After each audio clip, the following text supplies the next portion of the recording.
Gurucharan bank में 60 रुपये की नौकरी करते हैं, क्लर्क हैं। उनका शरीर किराए की गाड़ी के घोड़े की तरह दुबला पतला है। आंखों और चेहरे पर भी उनके वैसा ही एक निर्विकार भाव है। फिर भी इस भयंकर शुभ समाचार से आज उनके हाथ का हुक्का हाथ नहीं रह गया।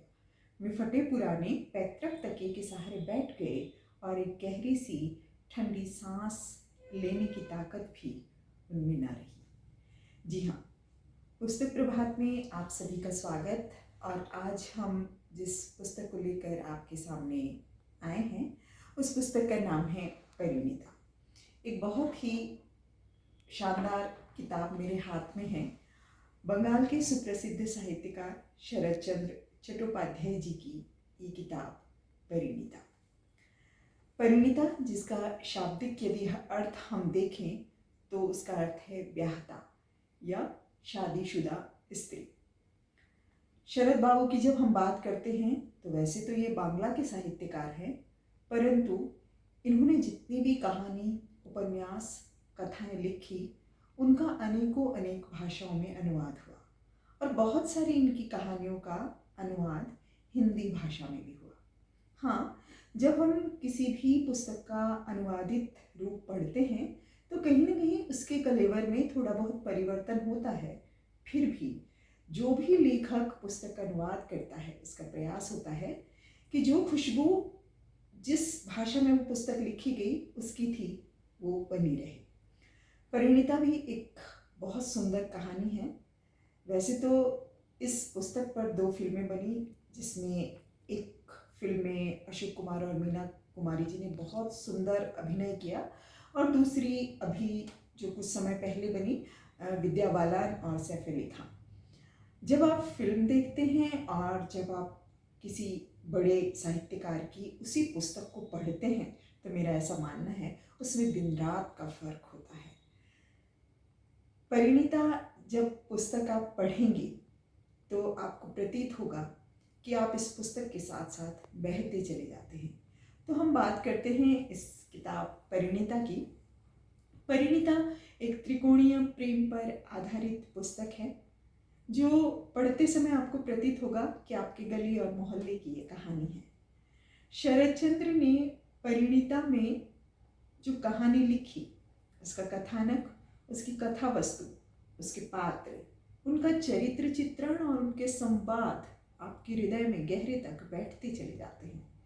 परिणीता में यदि हम 3 चरित्रों को देखेंगे तो देखेंगे कि ललिता, शेखर बाबू और गिरीन बाबू इसके 3 उम्दा कलाकार हैं, उम्दा चरित्र हैं जिनके चारों तरफ परिणीता की कहानी घूमती है। परिणीता पुस्तक हम क्यों पढ़ें? जो भी पढ़ने के शौकीन हैं और जो कथा और कहानी को पढ़ना चाहते हैं उन्हें अवश्य परिणीता को पढ़ना चाहिए। परिणीता में शरद बाबू ने जो नारी का चित्रण किया है वो एक हताश या हारी हुई नारी नहीं है। वो नारी के दोनों पक्षों को लेकर चलते हैं और कहानी को आगे बढ़ाते हैं। तो कहानी में एक गुरुचरण बाबू हैं जो एक मोहल्ले में रहते हैं और बैंक की नौकरी करते हैं। उनके 5 बेटियां हैं। ललिता उनकी भांजी है और उन्हीं के साथ रहती है क्योंकि ललिता का अपना कोई सगा नहीं है। कहानी की विषय वस्तु यदि आप देखेंगे तो आपको पता पड़ेगा कि शरद बाबू उस समय की जो भयावह स्थिति है, उस समय भी जो दहेज प्रथा का रूप है, जो बालिका विवाह है या जो निरक्षरता है, उसको लेकर वो चले हैं। और इस कहानी में ललिता के माध्यम से और गुरुचरण बाबू के परिवार के माध्यम से उन्होंने बताने का प्रयास किया है कि बंगाल की पृष्ठभूमि में उस समय का समाज कैसा था। गुरुचरण बाबू के 5वीं कन्या का जन्म होता है और अन्नाकली जो उनकी 3 नंबर की बेटी है वो ये संदेश देने आती है कि आइए आप भी अंदर चलकर देखिए। हताश गुरुचरण बाबू धम से नीचे बैठ जाते हैं और कहते हैं कि पहले 1 गिलास पानी पिला, क्योंकि उनके सामने वो पूरा परिदृश्य घूम जाता है कि किस प्रकार उन्होंने अपनी एक बेटी की शादी में अपना पुराना घर गिरवी रख चुका है और अब वो पूरी तरह कर्ज में दबे हुए हैं। तभी ललिता उनके पास आती है और ललिता उनको बहुत स्नेह से ये संदेश देती है। उससे भी गुरुचरण बाबू का ये कहना कि पहले चाय बना ला बेटी, उसके बाद मैं अंदर चलता हूँ। ये गुरुचरण बाबू का परिवार है और ललिता वहाँ सभी जिम्मेदारियों का निर्वहन करते हुए उस परिवार में रहती है। गुरुचरण बाबू के घर से जो दूसरे घर की छत लगती है वो नवीन बाबू का घर है। नवीन बाबू एक धनाढ्य और अमीर व्यक्ति हैं। उनका अपना गुड़ का बिजनेस, लेकिन वो इतना पैसा कमा चुके हैं कि अब आराम से बैठकर खाते हैं। नवीन बाबू के 2 बेटे, एक शेखर। शेखर का रूप सौंदर्य अपने आप में अद्भुत है। शेखर युवा है, 25 साल के, उन्होंने एमए तक पढ़ाई करी है और बड़े शानो शौकत से अपने पिता के घर में रहते हैं। शेखर का घर 3री मंजिल पर है और उसकी सजावट देखते ही बनती है। शेखर का एक और भाई अविनाश चंद्र जो एडवोकेट है। तो ये 2 परिवार हुए, एक गुरुचरण बाबू का परिवार और एक शेखर का परिवार, जिनकी छतें आपस में मिलती हैं और दोनों परिवारों का आपस में बहुत आना जाना है। यहाँ जो मुख्य किरदार है ललिता, वो शेखर से आयु में बहुत छोटी है और बचपने से ही शेखर के घर आती जाती है। बचपन में पला प्यार परवान चढ़ता है और कहानी आगे बढ़ती है और शेखर और ललिता में जो बचपन का वात्सल्य था, स्नेह था, अपनत्व था, वो प्यार में बदलता है। यहाँ एक परिवार और है ललिता के पड़ोस में, चारूबाला का, और चारूबाला के परिवार में उसके मामा गिरीन बाबू प्रवेश करते हैं और गिरीन बाबू इस कहानी का तीसरा किरदार होता है। गिरीन बाबू ललिता के परिवार से परिचित हैं, ललिता के घर उनका आना जाना है और गिरीन बाबू कोशिश कर रहे हैं कि गुरुचरण बाबू का कर्ज पूरी तरह उतार दें।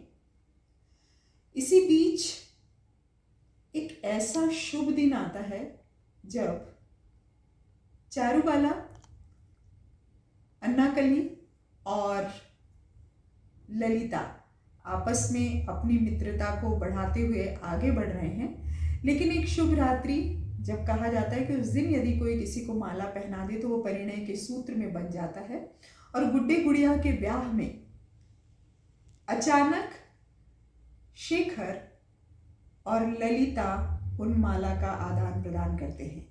ललिता प्यार के वशीभूत जाने अनजाने शेखर के गले में माला डालती है और शेखर का ये कहना कि आज के दिन यदि कोई इस तरह से एक दूसरे को माला पहनाता है तो परिणय के सूत्र में बंध जाता है। उसका बदला शेखर इस रूप में लेता है कि शेखर भी ललिता को बुलाकर उसके गले में माला डाल देता है। यह एक ऐसा घटनाक्रम है जिसका पता सिर्फ ललिता और शेखर को ही है। उसके बाद सारे किरदार अपने अपने कहानियों में संलिप्त हो जाते हैं, आगे बढ़ जाते हैं और इस बात का किसी को भी पता नहीं रहता है। इस बीच बहुत सारी चीज़ें होती हैं। भुवनेश्वरी देवी जो शेखर की माँ हैं, वो चाहती हैं कि उनके बेटे का ब्याह हो। शेखर के पिता चाहते हैं कि उनके बेटे का ब्याह हो और वो उस घर में उनका रिश्ता करना चाहते हैं जहाँ से बहुत सारा दहेज उनको मिल सके। शेखर की माँ कभी ये भांप नहीं पाती है कि ललिता और उसका बेटा शेखर आपस में एक दूसरे को चाहते हैं। ललिता का गिरीन बाबू के घर आना जाना शेखर को बिल्कुल भी अच्छा नहीं लगता है, जबकि ललिता उस परिवार में चारूबाला, उसकी माँ और अन्य के साथ कई बहानों से जाती है। वो लोग आपस में ताश खेलते हैं, ताश के बहुत शौकीन हैं, फिल्में देखने जाते हैं। कहीं न कहीं इससे शेखर को बुरा लगता है और शेखर को लगता है कि ललिता और गिरीन बाबू के बीच नज़दीकियाँ बढ़ने लगी हैं। आगे चलकर जब ललिता के पिता अपने स्वास्थ्य परिवर्तन के लिए गिरीन बाबू के यहाँ मुंगेर जाते हैं, वहाँ पर जाकर वो एक जिम्मेदारी गिरीन बाबू को सौंपते हैं कि वो ललिता के साथ ब्याह कर ले। लेकिन किन्हीं कारणों से गिरीन बाबू का ब्याह ललिता से न होकर अन्नाकली से होता है और शेखर को आज तक ये लगता है कि गिरीन का विवाह ललिता के साथ हुआ है।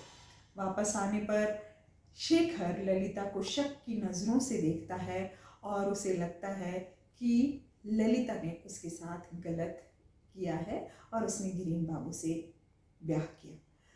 कहानी आगे बढ़ती चल जाती है। किस प्रकार से गुरुचरण बाबू अपनी जिम्मेदारियां न निभाते हुए एक दूसरा धर्म धारण कर लेते हैं। उस समय के समाज में लेखक ये दिखाना चाह रहा है कि हिंदू धर्म के जो नियम हैं वो बहुत कड़े हैं और ब्रह्म समाज को जो लोग मानते हैं वो सादा जीवन जीते हैं और उनके नियम इतने कड़े नहीं हैं। अगर आप हिंदू समाज में रहते हुए अपने नियमों का पालन नहीं करते तो ये दिखाया शरद बाबू ने कि आपको जाति से बाहर कर दिया जाता है, समाज से बाहर कर दिया जाता है। इसी के चलते गुरुचरण बाबू एक निर्णय लेते हैं और वो ब्रह्म समाज को धारण कर लेते हैं। ये बात शेखर के पिता नवीन बाबू को बिल्कुल भी अच्छी नहीं लगती और एक दृश्य के अंतर्गत जब गुरुचरण बाबू शेखर के पिता से मिलने जाते हैं तो वो उनको नज़दीक भी बैठने नहीं देते। कहानी के आगे बढ़ने के बाद एक क्षण वो भी आता है जब शेखर को पता चलता है गिरीन बाबू के माध्यम से कि गुरुचरण बाबू अपना सारा मकान नवीन बाबू को सौंपने वाले हैं ताकि उनका कर्जा वो उतार सके। उसी दौरान शेखर को इस बात का भी पता चल जाता है कि गिरीन का विवाह ललिता के साथ न होकर अन्नाकली के साथ हुआ है। शेखर को इस बात का बहुत पश्चाताप होता है और अंत में शेखर बड़ी हिम्मत जुटाकर अपनी माँ के समक्ष इस बात को बताता है कि माँ, ललिता ही आपकी बहू है और आप कब से सास बन चुकी हैं। ललिता की माँ जो कि एक गंवई महिला है, गांव से आई है, लेकिन कलकत्ता के कल्चर को, कलकत्ता की संस्कृति को उसने बहुत अच्छे से अपनाया है और कहीं भी गांव का गंवाईपन झलकने नहीं दिया है, क्योंकि बहुत स्नेह से बचपने से उसने ललिता को देखा था। ललिता जो शेखर के घर के सारे काम निपटाती थी, अतः भुवनेश्वरी देवी इस बात को सुनकर बहुत खुश होती है और कहानी के अंत में एक सुखांत होता है, एक सुखद क्षण आता है जब ललिता और शेखर का ब्याह हो जाता है। तो ये बहुत सुंदर कहानी, प्रेम त्रिकोण पर आधारित ये कहानी है जो शरद बाबू ने अपने इस कहानी परिणीता में दिखाई है कि किस प्रकार उसका समाज और समाज में महिलाओं की स्थिति, जिसमें नारी का जो चित्रण है वो उस नारी का चित्रण है जो अभागी नहीं है, जो पढ़ना चाहती है, जो समाज के साथ चलना चाहती है। और कहानी का जो किरदार है शेखर, कहीं ना कहीं वो थोड़ा कमज़ोर दिखाई पड़ता है, क्योंकि वो अपनी बातों को जिस प्रकार नायिका पर लादता है उससे एक क्षण के लिए वो कमज़ोर दिखता है। उसकी अपेक्षा जो नायिका है उसका चित्रण, उसका चरित्र, उसके संवाद बहुत प्रभावशाली है। तो एक बहुत सुंदर पुस्तक जिसका नाम परिणीता, और मैं कहूँगी आप सभी ज़रूर पढ़ें। कहानी पढ़ने के शौकीन को ये बहुत सुंदर किताब लगेगी। और शरद बाबू ने जितना भी साहित्य के क्षेत्र में काम किया है, चाहे वो कथा है, चाहे वो उपन्यास है, चाहे वो नाटक है, पढ़ते समय आपको लगेगा कि जिस परिदृश्य में, जिस समय और परिस्थिति में उन्होंने ये कहानी लिखी, आप उसके साथ बहते चले जाते हैं। जब आप कहानी पढ़ते हैं तो आप खुद को उस कहानी का किरदार मानने लगते हैं, चाहे वो शेखर के रूप में माने, चाहे ललिता के रूप में माने, चाहे भुवनेश्वरी देवी के रूप में माने। तो कहानी होती भी वही अच्छी है कि जब आप पढ़ें तो आप उन चरित्रों को अपने में आत्मसात कर लें। तो एक बहुत सुंदर पुस्तक परिणीता आज मैंने आपके साथ साझा की। धन्यवाद।